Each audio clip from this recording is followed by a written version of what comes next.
Hi, I'm Scott Combs, Managing Director of Skeeth Media. We help companies tell their stories. Welcome to your Capsule Pitch Primer. First question you got to ask yourself is, why would I spend 2 seconds listening to this guy about anything? So I'll give you a little of my background. As I mentioned, I'm a Managing Director of Skeeth Media. It's a company that helps people tell their stories. We do trainings like this. We also shoot videos to help companies tell customers, tell clients, tell their employees what's going on. We do a bunch of work along those lines.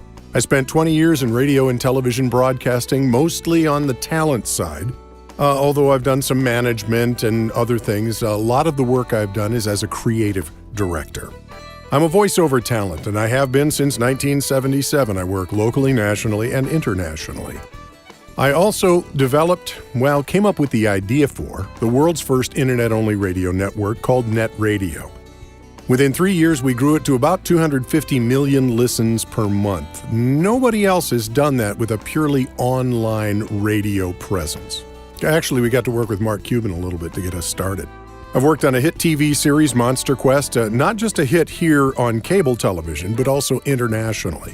And developed and produced the most downloaded video podcast on classical martial arts. It was called Martial Arts Explorer, and every week someone at the Vatican watched it. So I like to say that Pope John Paul II was given this Methodist minister's son the high sign, and I'm going with it since he's not around to tell anybody different. Let's talk about the nuts and bolts here. These are 7 topics you can talk about. This is not an exhaustive list. There are many other things that you can talk about in your capsule pitch. Too many to put in a capsule pitch, actually. So you're going to have to decide what goes in and what stays out. These 7 are just, a pretty good representation of some of the high points you may want to hit. The problem, which you gotta have, state it simply. If it's complex, people won't get it. And state your solution as well. Now, sometimes that happens in the same paragraph. The problem is this: we have the answer. You're going to want to talk about your target market in there. Who is this product or service aimed at? Who's going to pony up dollars to get it? Let's talk about competition. You have competition no matter who you are, and we've had plenty come through and say, we have no competition. Actually, you do. Any other place that dollars would flow, if they don't flow to you, is competition. It may not be direct, but it is there. So far, in all the years that we've worked with the Network Connect, we've only seen one company say, we really don't have any competition, and be able to prove it. Nobody else could. Likely that's the case with you as well. So you have competition. Figure out who it is and how you're going to deal with them. For your team, you can talk about significant players and their experience. You don't have to get too detailed. In fact, you don't have time to get too detailed. You've got, around 2 minutes to work with. So you're going to have to get through this pretty quickly, just the high points. Financials can be really tricky, especially valuation. And many investors will often say, I'd rather have you say, we aren't sure about the evaluation, we'd like to have a conversation with you about it. Others say, put your stake in the ground. Hard to know which. You have to make a call and you have to live with the consequences of it. Or be ready to discuss the opposite side. Milestones show up as well. Sales. If you have sales, if you've ever watched Shark Tank, they'll say, do you have any sales? Yeah, we got $10 million in sales last month. Whoa, boy. The pens come out and the guys are all of a sudden interested. If you have letters of intent, that works. If you have intellectual property, if you own a patent, if patents are applied for, if you have anything that is proprietary, you're going to want to mention that. Now we're getting into the writing portion of this. Something you need to understand is most people speak at about 175 words per minute. If you figure on writing 2 sentences for each of the 7 topics we just showed you, plus an intro and a close, which contains that call to action, talk to me, come see me at my table, you've got about 1 minute and 45 seconds right there. So you've only got 15 seconds to deal with. There's going to be no fat in this capsule pitch. Here's how you start. You just write whatever comes out. Don't worry about length. Don't worry about time. Don't worry about anything. Just get the story out. Then Read what you've written as if you're giving the pitch. It will be too long. That's okay. You'll just start recognizing some of the issues as you read through it, and that's fine. One thing to look for is the word that. We use that a lot in written language, and it's a stumbling block in spoken language. So, check your sentences that have that in it. If the sentence works without that in it, leave that out. It's that simple. Next, you're going to look for run-on sentences. Run-on sentences are sentences that take 2 or 3 breaths to get you through. That's a problem. In a short capsule pitch, you need to get to the point, and short declarative sentences are your friend. Oftentimes when I'm talking with broadcast producers about writing, I'll tell them, look, the shorter the sentences, the better, because it forces you to focus really hard on the message you're trying to get across. Hugely important. I say the same thing to you. Keep it short. Finally, you read your script for time because you've been editing this whole time, right? And you're looking for about 2 minutes.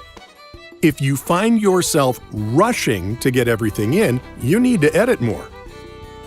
Once you can comfortably read your script out loud as if you're giving the pitch, in time, you're done.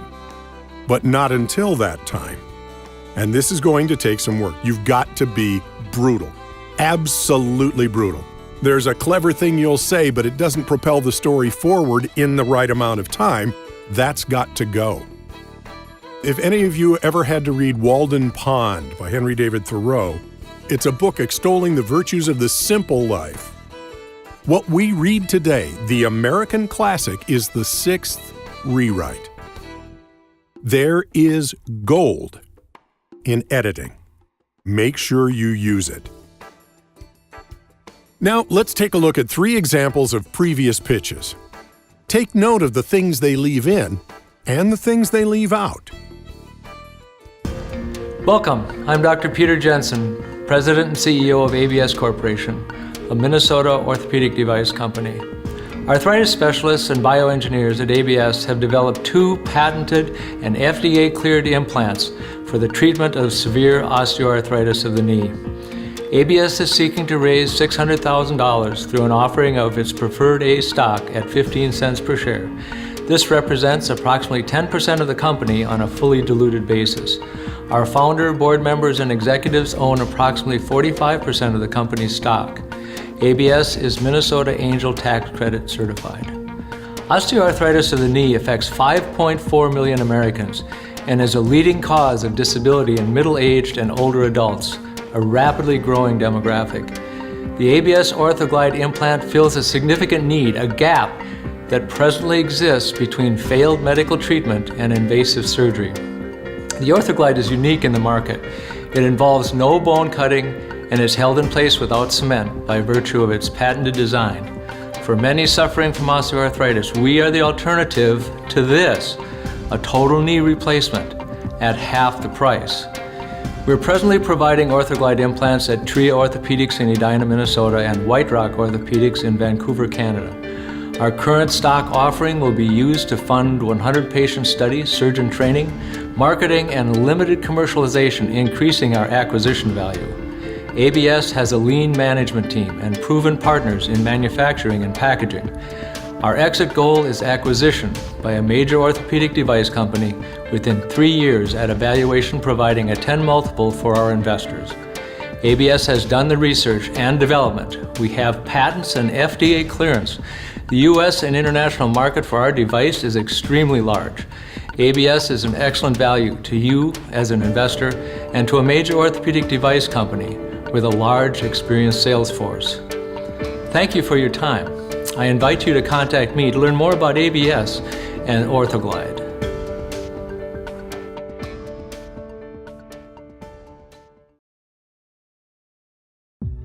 When lives are on the line, the perception of time becomes blurred. Whether it's stroke treatment or catheter placement, the quicker and more consistent, the better. I'm Sarah, and at Doc Technologies, we help clinicians anchor their perception of time to the patient. We do this by making time easily and quickly accessible at the point of care with disposable timers. There are over 12 billion disposable medical devices, such as Foleys and IVs, that need to be monitored to prevent infection, and over 130 million emergency events, such as stroke and STEMI, where treatment time is highly correlated to either full recovery or lifelong disability. When protocols are dependent on time, the perception of that time becomes incredibly important to ensure proper care. Current tools keep time siloed in memory, scribbled on scraps of paper, and locked up in electronic records. Each is error-prone and does nothing to help realign distracted clinicians.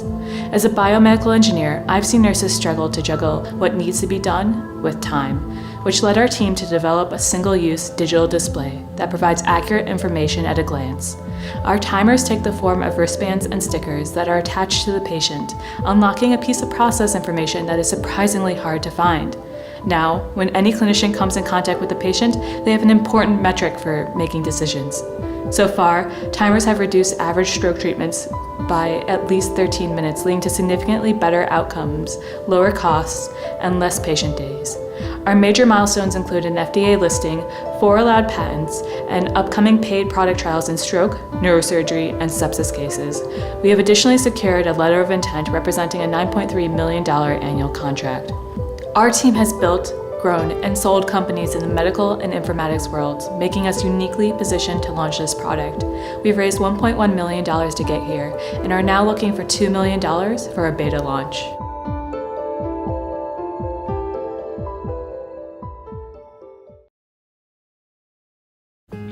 $47 million people owing $1.3 trillion in student debt, and credit cards' new all-time record over $1 trillion. Debt is back and bigger than ever. Hello, my name is Kevin Murphy, founder CEO of PFM Solutions, and we have a solution. The MoneyAbility Personal Financial Management Platform features our patented bill payment with the brain, where automation is the key for accelerating payment of those 47 million student debtors' student loans and any mortgage, auto, and credit card debt in 1/2 the normal time, same monthly payment. We can do the same for over 80 million employees with our worksite marketing. We plan to earn over $10 million of EBITDA per million subscribers.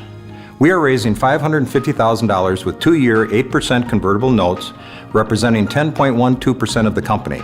There is 25% warrant coverage for prepaid notes. Our nationally scalable recurring revenue MoneyAbility SaaS platform combines debt, money management, and ID theft management, selling for $9.95 retail, $6.95 wholesale per month, providing $3 monthly revenue share for national, regional, and local distribution. Mint, Personal Capital Management are our leading digital money management competitors, along with LifeLock and LegalShield in the identity theft space. Our secret sauce, the patented, automated bill payment with the brain, stands alone. We've assembled a top-flight management team with the experience and energy to succeed. Chief Operating Officer David Soto is a 4-time CEO, COO with 3 successful exits and an advisor mentor at the Northern Arizona Incubator Accelerator. CFO Mike Schneider, CPA JD, has S1, public reporting and financial modeling operating experience. Chief Legal Officer Jim Gunn counseled National Mortgage and Fortune 500 clients. We've raised over $220,000 to date, 2 issued patents with over 150 sightings, and have a fully operational site with digital money management, ID theft, product and pricing engine already built out. Our exit target is 3 years. We see a sale to a large financial service, technology, or fintech company. Summing up, a compelling solution for 47 million student debtor and 80 million employee market, a $10 million of EBITDA target per million subscribers. Thank you very much for your time. Please contact me with any questions you may have.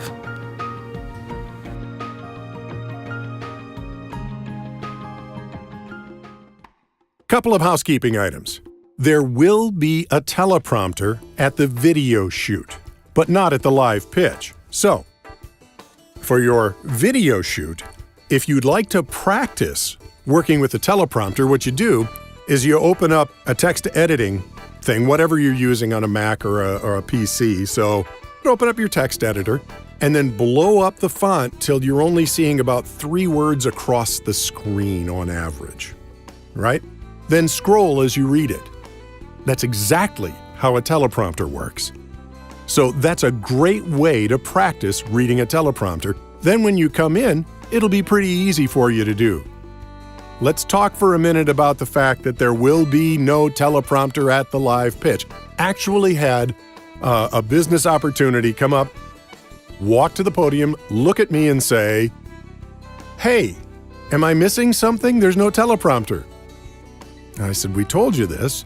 There's no teleprompter." Luckily, he knew his story pretty well, and he did okay. He got some pretty good heat from the investors there too. But so you know, no teleprompter at the live pitch. What you want to do at the live pitch session is use a script. We actually had one guy read a 2-minute script right off the paper that he took out of his pocket, but he never looked up from his script one time. He did a great job. And the content of the script and the content of his business was good enough that somebody was really interested in it. And he ended up with a $500,000 investment. So you can use a script. You can use note cards. 3x5 note cards are awesome, and I tend to use those as if they were the slides in a slide presentation. One idea per note card, and when you're done, you just flip it over. And you keep going till you get to the end of your pitch. It works great. You can put your notes on a laptop or a tablet, and you can read from there or use those as kind of a prompter. The one thing you can't do is bring in a slide presentation. This is you being your charming self and getting this thing done. Any props or samples you bring in must be small enough to carry in your hand.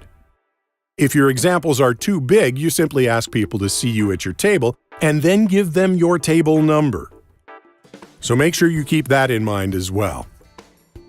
The big win you're looking for at the live pitch session is questions. Questions mean you've caught someone's interest.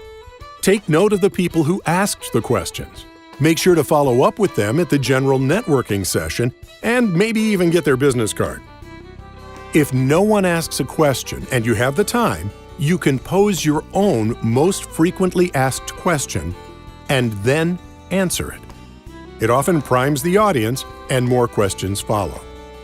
One quick note on the timing here. If you have time, you can ask the question. Some people tend to ramble when they get into the live pitch session, and what was 2 minutes is now 4 minutes long. And 4 minutes is all the time you have to get your pitch out and answer any questions that might be there. I will be moderating the pitches, and when you get to 4 minutes, I'm cutting you off. It's so that we can stay on time and the investors get an equal shot at everybody. If you have any questions, please don't hesitate to email me at scombs@skeeth.media.